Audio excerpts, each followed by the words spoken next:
சிவாஜி கணேசன் அவர்கள் தமிழ் அன்னை ஈன்றெடுத்த தவ புதல்வன்.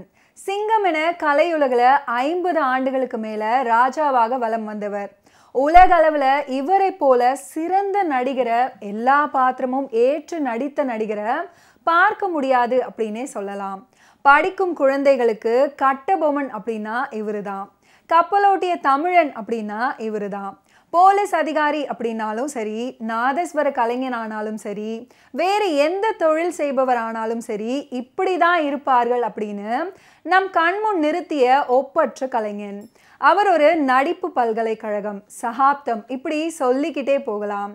நம்ம நிகழ்ச்சியில் ஒவ்வொரு நாளும் 1952 முதல் அவர் நடித்த படங்கள் பற்றி தொடர்ந்து பார்த்துக்கிட்டு வரோம்.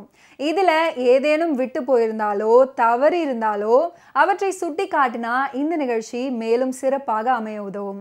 சரி, இனி கலையுலக சக்கரவர்த்தியாய் திகழ்ந்த நடிகர் திலகம் செவாலியே சிவாஜி கணேசன் அவர்களை பற்றி தொடர்ந்து பார்க்கலாம் வாங்க. இது சரித்திர நாயகன் சிவாஜி கணேசன்.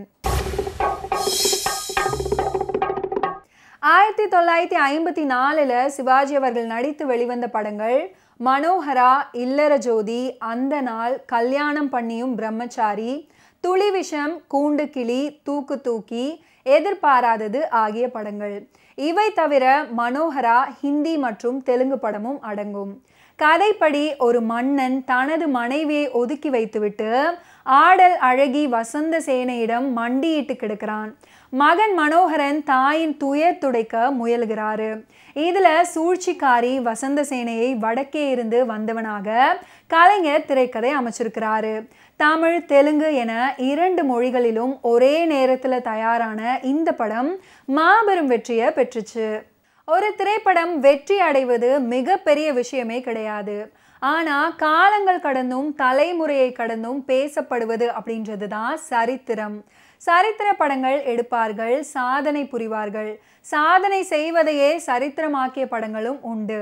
அப்படியான ஒரு சரித்திர படம், சாதனைகள் புரிந்து மாபெரும் சரித்திரமாக அமைந்த படம் என்றெல்லாம் பெருமைகள் கொண்ட திரைப்படம் இந்த மனோகரா திரைப்படம். ராஜா ராணிக்கு துரோகம் செய்வாரு, இன்னொரு பெண்ணுடன் பழகுவாரு, ராணியை துரத்தியும் விடுவாரு, கூடவே மகனும் அல்லாடுவாரு. அந்த பெண் சூழ்ச்சியால் மொத்த தேசத்தையும் தன் கைக்குள்ள கொண்டு வர திட்டமிடுவாரு. இதுல துரோகத்தால குலைந்து போன மனோகரா ஆவேசம் அடைவாரு. அப்போதெல்லாம் அடக்கி வைப்பாங்க கண்ணாம்பா. ஒரு கட்டத்துல ஆத்திரத்தை சிவாஜியாலும் அடக்க முடியாது, கண்ணாம்பாவும் தடுக்க மாட்டாங்க. அப்போது சொல்லும் வசனம் தான் இன்னி வரைக்கும் பிரபலம். அந்த வசனம் தான் பொறுத்தது போதும் மனோகரா. கண்ணாம்பா அளவுக்கு அனல் பறக்கும் வசனங்களை யாராலையும் பேசவே முடியாதுப்பா அப்படின்னு ரசிகர்கள் கொண்டாடினாங்க. பம்மல் சம்பந்த முதலியாரின் புகழ்மிக்க நாடகம் இது. இதற்கு திரைக்கதையும் வசனமும் எழுதினார் கலைஞர் கருணாநிதி அவர்கள். அப்படி கலைஞரின் பேனாவிலிருந்து தெரித்து விழுந்த வசனங்கள் தான் இன்று வரைக்கும் மனோகரா படத்தை மறக்க முடியாத படமாக்கி இருக்கு. ஒரு நடிகருக்கு வெவ்வேறு விதமான கதாபாத்திரங்கள் கூட கிடைச்சிடும்.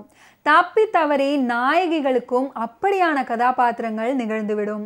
ஆனால் நாயகனுக்கு அம்மாவாகவோ நாயகிக்கு அம்மாவாகவோ நடிக்கும் நடிகைகளுக்கு அப்படி ஒரு வாய்ப்பு கிடைப்பது அப்படின்றது எப்போதாவது பூக்கிற அத்திப்பூ மாதிரி. மனோகரா திரைப்படத்தில் சிவாஜிக்கும் அவருடைய அனல் தெரிக்கும் குரலுக்கும் மிகப்பெரிய வரவேற்பு கிடைச்சிது. அதே போல சிவாஜி அவர்களுக்கு நிகராக, இன்னும் சொல்ல போனால் சிவாஜி அவர்களை விட இன்னும் ஒரு படி அதிகமாகவே இன்னொருவருக்கும் மிகப்பெரிய பேர் கிடைச்சது. அவர் தான் கண்ணாம்பா அவர்கள். அம்மா கேரக்டருக்கு இந்த அம்மா தான் பிரமாதமாக இருப்பாங்க, இவங்க நடிக்கிறதால இன்னும் 10 பக்கத்துக்கு வசனத்தையே தரலாம் அப்படின்னு கண்ணாம்பாவின் நடிப்பின் மீதும் அவருடைய குரல் வளத்தின் மீதும் தமிழ் உச்சரிப்பின் மீதும் அசைக்க முடியாத நம்பிக்கை வச்சிருக்கிறாங்க. எத்தனை பக்க வசனங்கள் வந்தாலும் ஏற்ற இறக்கங்களுடன் பேசி கைத்தட்டல் வாங்குபவரே சிவாஜி அவர்கள். கண்ணாம்பாவும் அப்படிதான்.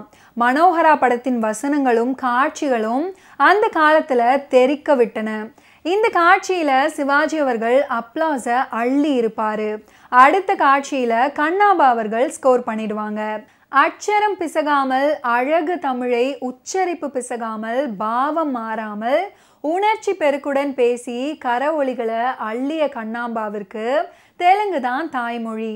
தெலுங்கை தாய்மொழியாக கொண்டவர்கள் தமிழ் பாடலை தெலுங்குல எழுதி வச்சுக்கிட்டு பாடுவது போல தான் கண்ணாம்பா அவர்கள் தமிழ் வசனங்களை தெலுங்குல எழுதி வைத்து கொண்டு பேசுவாங்க. என்னை பார் என் அழகை பார் அப்படின்னு தொடங்கக்கூடிய இந்த ஒரு அழகான பாடல் மனோகரா திரைப்படத்தில் இடம்பெற்றிருக்கும். இது ஒரு தெம்மாங்கு பாட்டு. காக்கா ராதாகிருஷ்ணன் அவர்கள் இந்த பாடல்ல மிகவும் அருமையாக நடிச்சிருப்பாரு. இந்த மனோகரா திரைப்படத்துக்கு இயக்குனர் எல்வி பிரசாத்தின் அற்புதமான இயக்கம் இன்னொரு பிளஸ் பாயிண்ட்.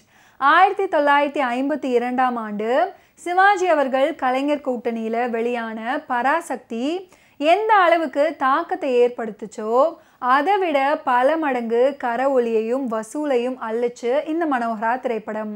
பாடல்களும் இசையும் அமர்க்களம். கருப்பு வெள்ளையில காவியம் படைச்சாரு எல்வி பிரசாத் அவர்கள். பின்னர் இருவர் உள்ள மாதிரியான படங்களையும் இயக்கினாரு.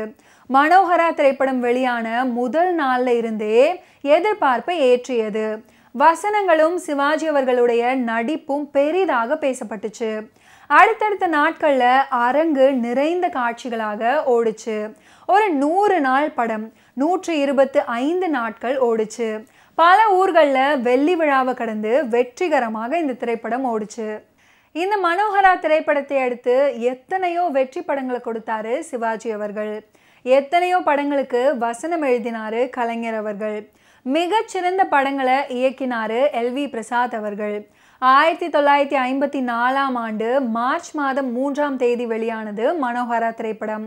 வெளியாகி கிட்டத்தட்ட 67 வருடங்கள் ஆகுது.